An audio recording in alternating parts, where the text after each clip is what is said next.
You're listening to the Secure Dad Podcast. Discover ways to secure your home, protect your family, and enjoy fatherhood. Now, here's your host, Andy Murphy.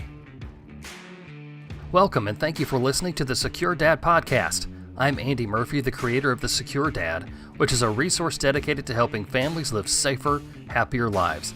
Today is episode number 23, and we're going to talk about what it means to be a protector and a provider. I get to sit down with Craig Rizzoli, the mastermind of the High Speed Daddy brand. We talk fatherhood, careers, and of course, family security. All of that and more ahead on the Secure Dad Podcast. Before we get to my conversation with Craig, I want to invite you to subscribe to the Secure Dad Field Notes.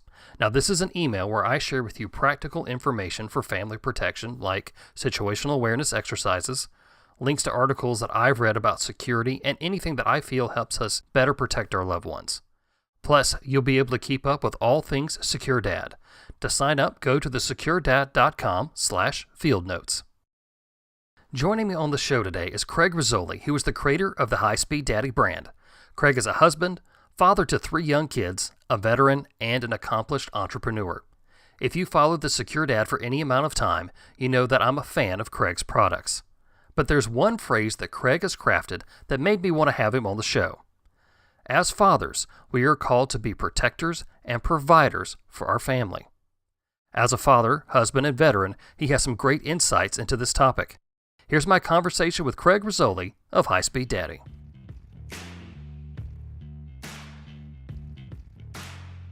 Craig, thanks for joining me on the show today. How you doing? I'm doing great, Andy. Thanks, man. I'm happy to be here. Happy you invited me on. Oh yeah, man. This like you said, this has been a long time coming. For those of you who don't know you, you are the father of 3 kids. How important is it for you as a man and a father to be a provider for them? I think it's very important. When it comes down, I like to say I'm trying to trademark and tag the line protector and provider as 2 main responsibilities for a father and what they should do, which, I mean, if you think about it, that's just in our DNA. That goes back to caveman days, right? Right, exactly. So, we're supposed to protect our family and we're supposed to go out and hunt and provide for them. So when you think about, providing for your family, you yourself, you've made some significant changes in your career over the past few years, haven't you? Yeah, I've taken a step back out of corporate America, created a lifestyle business where I could stay at home and essentially raise my kids. I've got 3 kids, 5 and under. Yes, I enjoy chaos. That comes out of my military days. I'm also an ex-infantryman in the U.S. Army. So the protector thing has kind of come natural there. And the provider thing was just, I had a great living before. I was doing very well. I was a director of engineering for a $1 billion consumer products company. And I decided to put all that on hold to raise my kids. So I essentially built a business combining a couple loves of mine, which was my kids, my children, and the military. And I developed a business and a brand called High Speed Daddy, which provides baby gear to new dads, essentially. Yep, and I've got a lot of your stuff, and I absolutely love it. Carry my tactical diaper bag with me every day. For any of the dads who are listening to this show, I mean, you just shared that you had a comfortable living and you wanted to go and do something else. You wanted to have a new career. What advice would you give to any dads who are listening about, changing their careers as it pertains to maintaining that provider role for their families? Don't be afraid, but also take a calculated risk. Don't just throw everything off and be too spur of the moment. Hey, I hate my job. I want to do something else. I, want to start my own business. For me, it was a long time coming. There was a bunch of pressures at work. I was getting stressed out in corporate America, which a lot of people do. It's the same thing, same problems everyone has. I'm no different than anyone else. But it was a while before I ended up actually pulling the trigger to do that. I made sure I had a nest egg put aside for the rainy day. I made sure I had some cash jobs ahead of me, that I could still have some income. I was still in the military part-time, so I had a little benefits from that coming in. So there was some stuff that I had in place to make that, like I said, a calculated change, a calculated risk. When I decided to essentially stop everything I was doing, I mean, I'm not afraid to say I was making a 6-figure income. It was very healthy.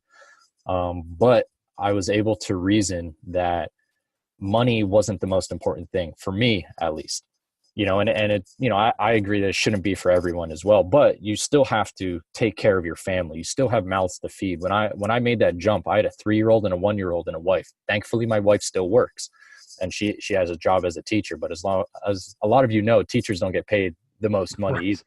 No. So, thankfully we had some income coming in, but it was, still pulling a little bit out of the nest egg to make that happen for a period of time until I was able to ramp the business up enough that it could help support the family. We're not living on that solely. My wife is still working, but we're, our business is doing very well. I've been very fortunate, very blessed that it's thrived. But at the same time, I also like to put myself in that situation, say I burned the ships. I wasn't trying to depend on anything else. So, I intentionally didn't take a paycheck out of my business for an entire year so I could scale it to the point where I could take a paycheck out and still run the business. So that's kind of what I mean. It was a long kind of circle coming back around, but what I mean by calculated risk. But I'm not special. Anyone can do that. Right. And your path sounds similar to mine because I had a different career and I decided that I wanted to do something different. I felt a calling from God to go out and do that. And this is where I've ended up founding The Secure Dad, writing a book, starting this podcast, getting to meet awesome people like yourselves. And I appreciate your advice with saying, make it a calculated risk. This isn't for everybody. Think through what you're going to do. Absolutely. So another thing that's important to you, it's important to me, it's important to a lot of people who listen to this show, and that is being a protector for your family. What's your mindset like for being a protector with your kids and your wife? So I think everyone should have a basic foundation of some sort of protection of their family. And what I mean by that is that could be a physical thing. That could be just making sure you lock the doors in a house, common sense items. Right. For me, I have several contingencies in place around that. I've got 2 family pets, 2 dogs, but the dogs also serve a purpose in protection. Right. So that's something, I've got sensor lights and things along those lines, just for very basic stuff. But at the same time, I said I'm an ex-infantryman. I'm tactically trained through the U.S. Army. I'm also an outdoorsman. I enjoy shooting and weaponry and stuff like that of sorts. So I'm trained in, how to use weapons, guns of that sorts. So there's that level of protection as well. And it could be something as simple as keeping yourself in shape. What happens if you ever got in a confrontation, God forbid, with someone else? You were attacked. How would you protect your family? How would you try to sacrifice yourself so that your family could get away? Something along those lines. So that could just be, like I said, as easy as going to the gym, keeping in shape, your cardio. If you guys have to run, if you have to pick your kids up and run, and exfil, something along those lines. I've also taken some martial arts in the past. I know we haven't really talked about it too much. I also have a history of Krav Maga, Awesome. where I've taken that for a couple of years as well. I wish I could get back into it, but taking care of the kids and running the business a little short in time. But I really enjoyed that stuff and thought the fundamentals that I learned there were very good and good enough to get me to the point where I feel confident if stuff were to hit the fan, that I'd be able to do what I need to do to protect my family. There's this great quote by Mike Tyson that says, everybody has a plan until they get punched in the mouth. Absolutely. 100%. And getting that training, obviously being trained in the military and then going out on your own and getting training in Krav Maga, I absolutely think that's a great thing. I've done a similar thing, and it does give you the confidence. It gives you the mindset. Paying somebody to punch you in the face, you learn a lot better than you would just by watching YouTube videos and things like that. So I would couldn't agree. definitely encourage anybody listening to this podcast, go out and get some more training. It's actually fun. I know I said it's fun. You get to meet other guys, you get to hang out, and you feel better at the end of the day. So you kind of talked about this a little bit before. What are some things that you do every day to make sure that your family's protected? Situational awareness. I rely heavily on situational awareness, and that's something that has been, pushed into me through the military, but also something, through the Krav Maga training, just through kind of life in general. I kind of think back to little moments that, my father kind of pushed little things on me, and just, little things. He doesn't have any military training, but he was just one of those guys that grew up in the mid 60s and the riots and stuff like that. And just, little tidbits he's passed on. So, situational awareness, what I mean by that is, you're going somewhere, constantly scanning, identifying threats, potential threats. I guess I have a little bit more training than others when it comes to things like that. Looking out, and that doesn't have to be a threat like someone's going to attack us. That could just be a car that's coming down the street, and Exactly. the kids might run out. Right. It's trying to think ahead. A lot of trying to predict the unpredictable of sorts. It's a little, I know that's contradictory a little bit, but you kind of have to think a couple of steps ahead to figure out, what could potentially happen, and how you could protect your family in that manner. One of the things that I like to do with situational awareness is when I take my son somewhere, I'll ask him, and I started this probably when he was probably about your son's age, and I would ask him, hey, let's count the doors in the room. Mhm. And he would go around and he would count, one, reinforcing counting, but two, getting him to look for where a door was in case there was a fire, in case there's a Mhm. situation where he needed to get out. And just like you said, building that foundation to be able to understand what to do if it hits the fan. Thinking about being a protector and thinking about your kids, how important is it that you are an example of a protector for your children? I think it's the most important thing. The kids pay attention to you even when you're not realizing it. They pick up on the littlest things. So, the more that I can pass on to them to reinforce, just good manners, good attitude, confidence building, things of that sorts, it's just going to what you want to do is raise them to be, quote, good kids, right? What does that mean? It can mean a bunch of things, but, having them, as you mentioned in your example, identify where the exits are. If there's a fire, the teachers do a good job at school, starting a foundation for things like that, but it relies heavily on you as well. Right. So what can you do? You could, do everything from firearms training, on a very basic level. What are the gun safety rules when the kids get a little bit older? Things of that sorts, to, like you said, just going around, where's an exit, what could happen around this corner?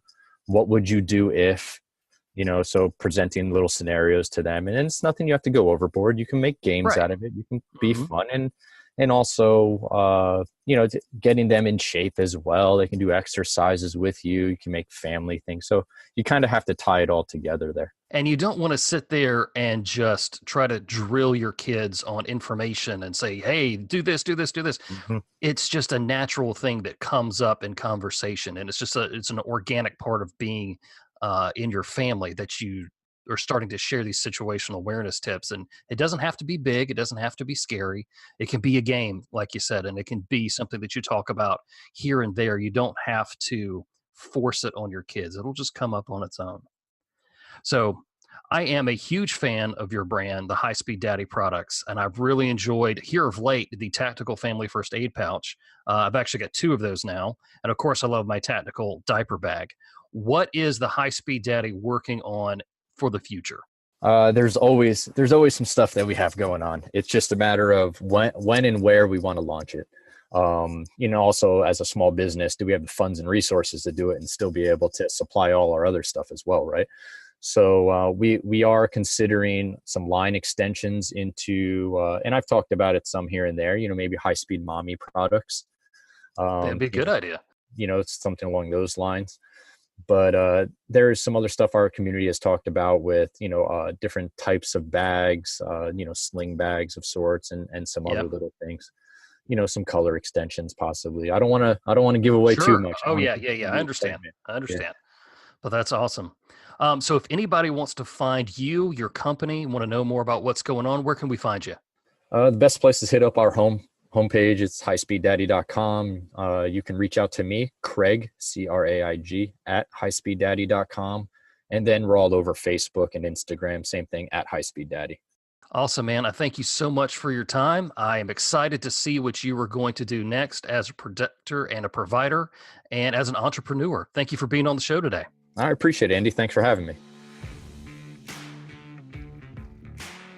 That's all the time we have for the Secure Dad podcast for today. Thank you so much for listening.